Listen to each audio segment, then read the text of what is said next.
Merci à tous d'être allumés, intéressés. Je vois les visages et je vois le regard des gens pendant les discours et je trouve ça... J'ai hâte qu'on puisse s'en reparler après. Il nous reste un orateur que tout le monde connaît et c'est un peu l'instigateur de l'idée de ce colloque. Dans le concept de la liberté d'expression, on l'entendait un petit peu, il y a aussi la question de la libre circulation des idées. Et dans un parti politique, c'est une notion extrêmement importante. Et on le vit, nous, les députés du Bloc québécois, tous les mercredis matins, quand on se réunit en caucus. Nous sommes absolument libres d'exprimer nos opinions, nos idées, ce qu'on fait. Et parfois, ça peut être de nature à secouer un peu, ça peut être de nature à provoquer des remises en question, puis ça débat franchement, puis on aime la belle discussion, la belle dynamique qui s'en ressort. Alors, je trouve que la personne qui va clore la journée est certainement une personne qui est très bien placée pour nous parler de cela, parce qu'elle a un immense respect pour la liberté d'expression. Le chef du Bloc québécois, Yves-François Blanchet.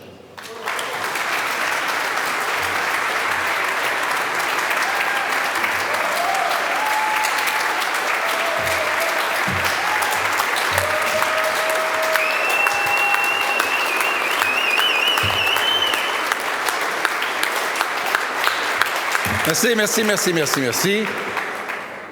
Permettez-moi de commencer en faisant une mention de la notion de nécessité.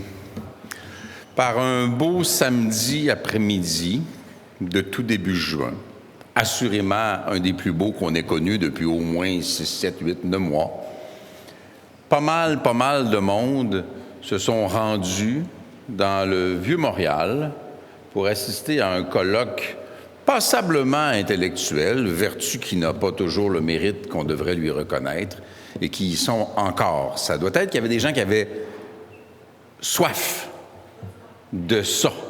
Et peut-être aussi, mais je ne mettrai pas des mots dans la bouche de personne, des gens qui, par leur présence, nonobstant le fait que ça a été initié par une formation politique, et sans que qui que ce soit ne soit autorisé à donner à leur présence un autre sens qu'une contribution à une discussion, à une réflexion, à un débat, avec lequel on peut être d'accord, pas d'accord sur certains éléments. J'ai entendu des choses qui disent « Ah, c'est très enthousiasmant », d'autres choses disent « Ah, je suis peut-être un petit peu moins d'accord, mais ça, c'est moi ».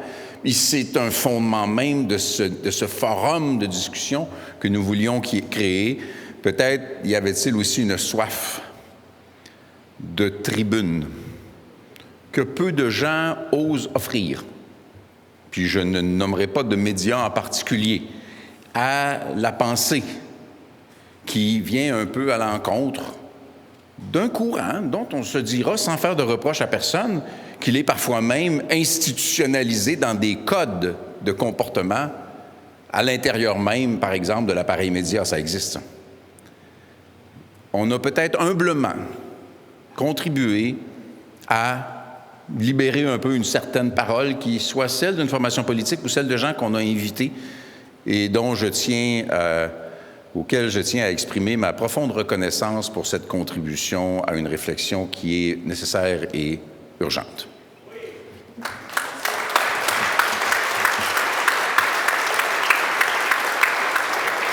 J'ai une déformation qui remonte à mon passé, qui était dans le milieu de la musique.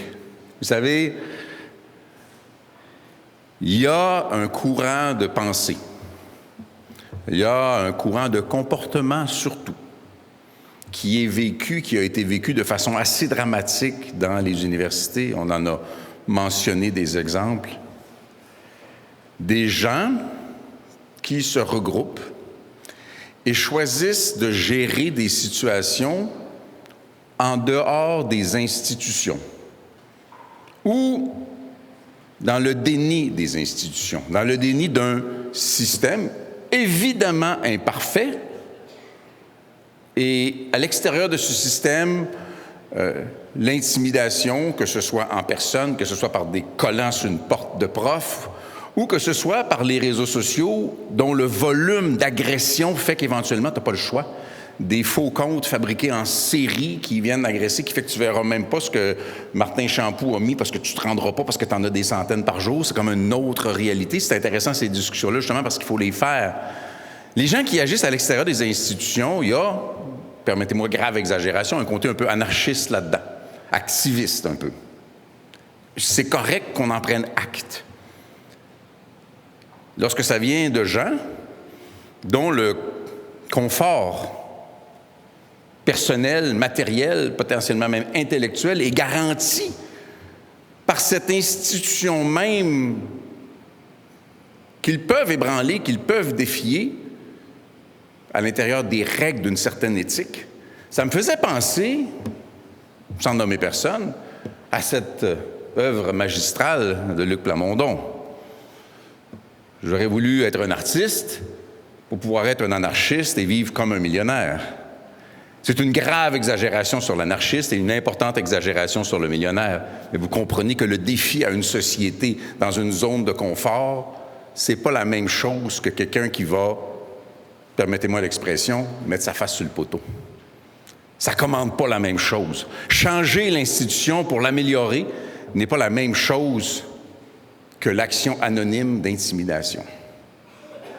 C'est une réalité que nous avons le devoir de dénoncer. Les droits, les valeurs, l'identité et les batailles dites progressistes ont été individualisées, atomisées. Alors que, puis je salue la mention de mon ami Louis qui en parlait ce matin, alors que les droits collectifs, les batailles collectives, les valeurs collectives sont associées, aussi étonnant que ça puisse paraître, à des luttes rétrogrades. C'est quand même incroyable. Cette semaine, Louis Chabot déposait une loi, on va l'appeler comme il faut que ça s'appelle, une loi anti-SCAB, une loi anti-briseur de grève à Ottawa. Outil fondamental de protection des droits collectifs des travailleurs, traité dans la plus grande indifférence. C'est dramatique. C'est dramatique parce qu'au Québec, c'est clairement établi. L'interdiction du recours aux briseurs de grève à Ottawa, ça ne l'est pas. C'est une bataille qui doit être considérée avec le plus grand sérieux. L'ère du temps ne s'y prête malheureusement que trop peu. Les batailles collectives sont importantes. J'irais jusqu'à dire que la meilleure façon de protéger les droits individuels, c'est collectivement. La meilleure façon de protéger les droits de cette riche, extraordinaire et précieuse diversité, c'est de le faire ensemble et d'en faire des valeurs collectives de la société, du peuple et de la nation québécoise.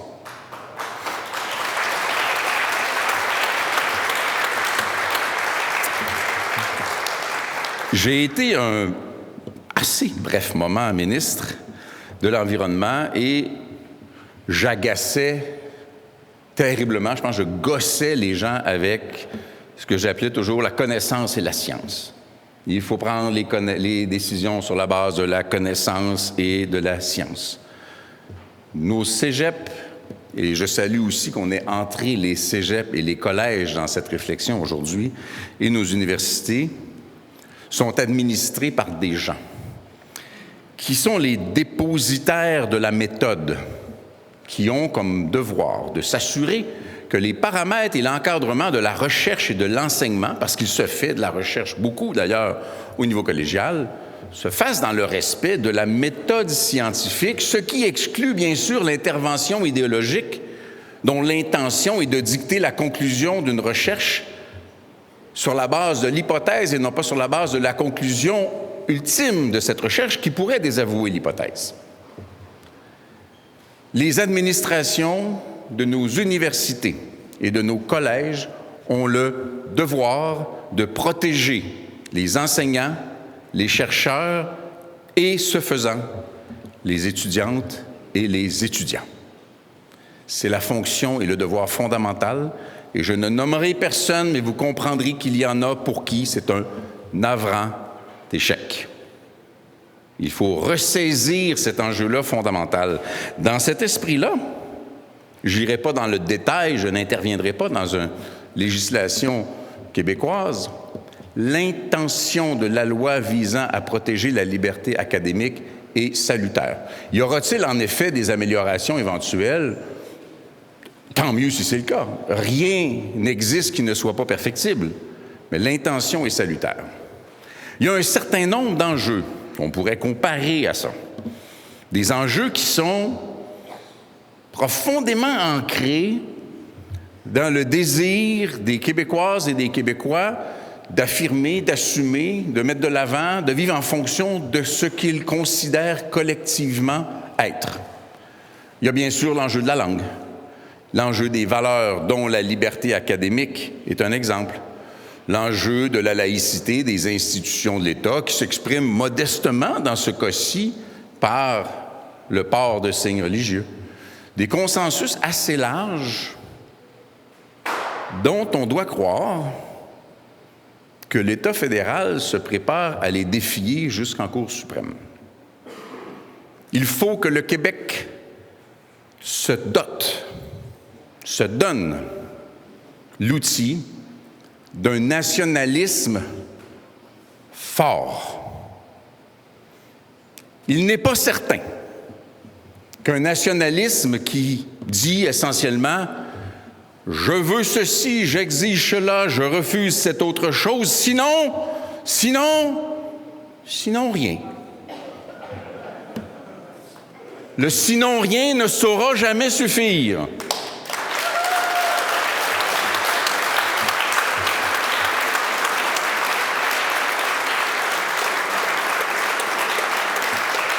Et le sinon quelque chose, je suis désolé, c'est un nationalisme fort, c'est l'hypothèse qui ne devra jamais mourir de l'indépendance du Québec, ou c'est au moins, tant qu'à parler d'institution, commencer à penser à une constitution.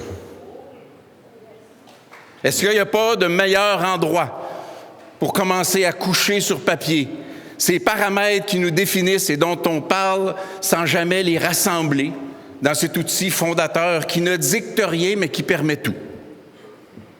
Réfléchissons-y.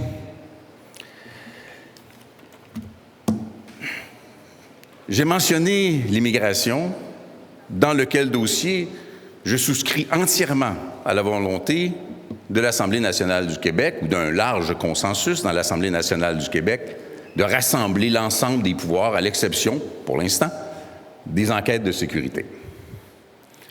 Mais l'immigration, c'est aussi autre chose.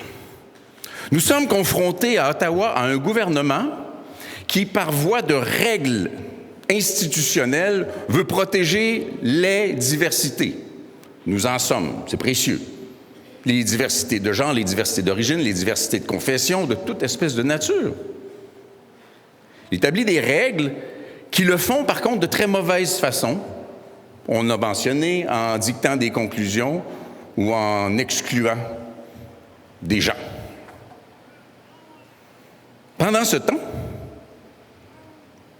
le même gouvernement discrimine explicitement les étudiants africains francophones. Quelle hypocrisie! Quelle hypocrisie! Si on veut de la diversité et si on veut permettre aux institutions de s'épanouir et si on est une société accueillante et que des étudiants d'Afrique francophone veulent venir étudier au Québec en français et que sous un ensemble de prétextes, dont ce n'est pas moi qui le dis, qui tiennent de la discrimination ou du racisme, on les refuse par l'État canadien. On doit se demander quelle est l'intention réelle des règlements qui interviennent dans la gestion des universités québécoises. Et canadiennes, c'est leur affaire, mais québécoises. Il me semble essentiel de dénoncer et d'intervenir avec vigueur pour que, comme le veulent les institutions supérieures québécoises, l'État québécois, et humblement le Bloc québécois, ces gens soient dignement accueillis pour venir étudier dans les régions du Québec en français.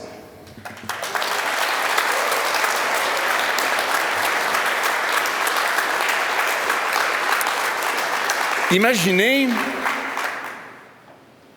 dans un contexte où on pervertit l'essence de ce qu'est la science, imaginez qu'on applique ça, et je vous assure que personne ne le voudra, à la médecine. Imaginez que la recherche scientifique qui sauve des vies soit contrainte, soit inhibée, et ne puisse pas achever ce résultat librement d'une recherche qui sauverait des vies.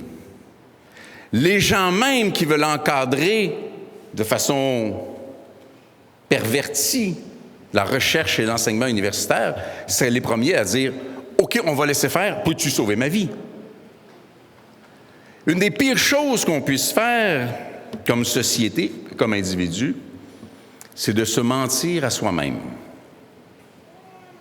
Pire encore, se croire. On se magasine du trouble lorsqu'on fait ça. Incorrect est l'idée même de mentir aux autres. Ce matin, Joseph a mis de l'avant un certain nombre d'idées qui brisent des dogmes par rapport à ce qu'on a le droit de dire, on n'a pas le droit de dire par rapport à l'immigration ou aux nations autochtones. Nous n'avons pas le droit de mentir à qui que ce soit en disant pas ce qu'ils ont envie d'entendre, mais ce que d'autres personnes nous disent que d'autres ont envie d'entendre à leur place. Notre devoir, à défaut de prétendre détenir la vérité, ce qui n'est évidemment pas le cas, est au moins d'avoir ce sens de la vérité envers nous-mêmes pour dire vraiment et complètement ce que nous pensons nous-mêmes comme contribution à un débat collectif qui a pour but non seulement d'améliorer la société en général, mais d'être une extraordinaire, encore davantage parce que je crois qu'on est déjà les meilleurs, société d'accueil et société respectueuse que parmi nous, autour de nous, conjointement sur un même territoire, doivent coexister des systèmes devant concilier les droits à l'autodétermination à la fois de la nation québécoise et de toutes les nations autochtones. Ça passe par la nécessité de se dire la vérité ou ce qu'on croit honnêtement être la vérité. Je pense même que de continuer à ne pas le faire ou de tolérer que d'autres se prêtent au mensonge institutionnel est d'une lâcheté que nous ne saurions tolérer davantage. Il faut que ça finisse maintenant. Je veux, avant d'avoir une petite conclusion que j'emprunterai à quelqu'un d'autre, remercier infiniment l'organisation, les participants. Un petit salut parce qu'on ne savait pas si c'était nécessaire ou pas à Ron et Marius de la GRC. C'est fou comme je m'entends bien avec le monde de la GRC. Et Michel, qui pensait être utile à des missions similaires, mon ami Michel Vincent, ça n'a pas été très utile, ça n'a pas eu trop d'ouvrage, ça a bien été. Martin était un peu tannant, mais à part ça, on avait juste un sentiment de bien-être dans cette vieille partie de notre métropole dont on voudrait que ce soit vraiment, vraiment la deuxième ville française du monde. Un merci très particulier.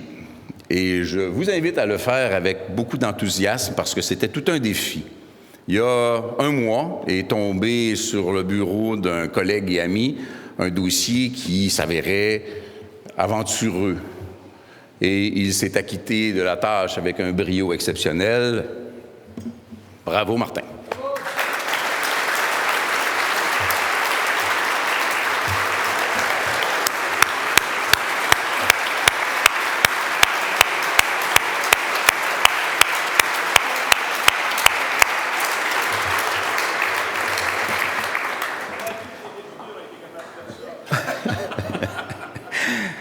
Ce matin, j'ai fini en disant au travail, mais Là, j'ai envie de vous citer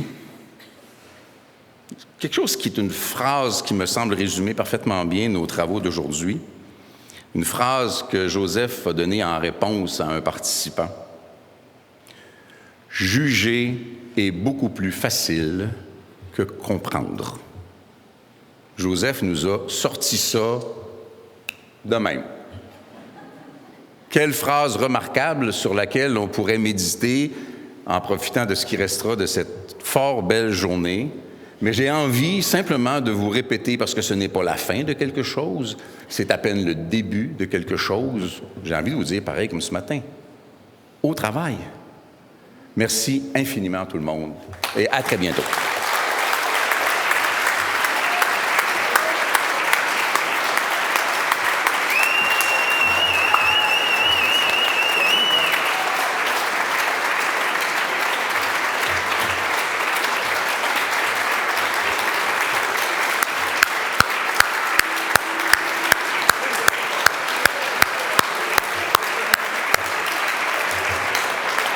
Avant de vous laisser partir, tout le monde, je voudrais dire que ce serait très prétentieux de ma part de penser que j'ai réalisé ça tout seul. Je veux vraiment remercier sincèrement toute l'équipe qui m'a aidé au courant de ce dernier mois à organiser le colloque aujourd'hui. Ça a été beaucoup de travail, vous vous reconnaissez. On va s'en reparler. On est dû pour une petite bouteille de bulle, je pense, qui va être bien méritée. Mais je veux aussi et surtout remercier les conférenciers et les participants qui ont accepté de venir discuter de ça avec nous.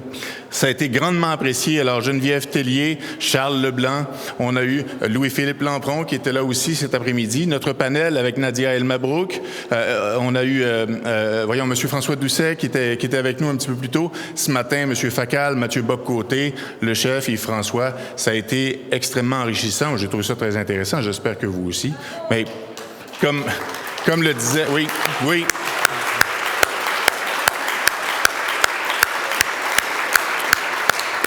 Il y a plusieurs collègues qui ont tweeté aujourd'hui que le colloque était en cours au marché Bon Secours sur la liberté d'expression. Je vous invite à aller lire les commentaires qui suivent les publications des collègues sur Twitter. Chacun de ces commentaires est une justification à continuer de discuter le plus ouvertement possible de la liberté d'expression. Et si une autre organisation politique prenait la même initiative que nous, plutôt que de les dénigrer, je nous encouragerais plutôt à les saluer et à les encourager, parce que c'est une discussion qui ne doit pas avoir de couleur.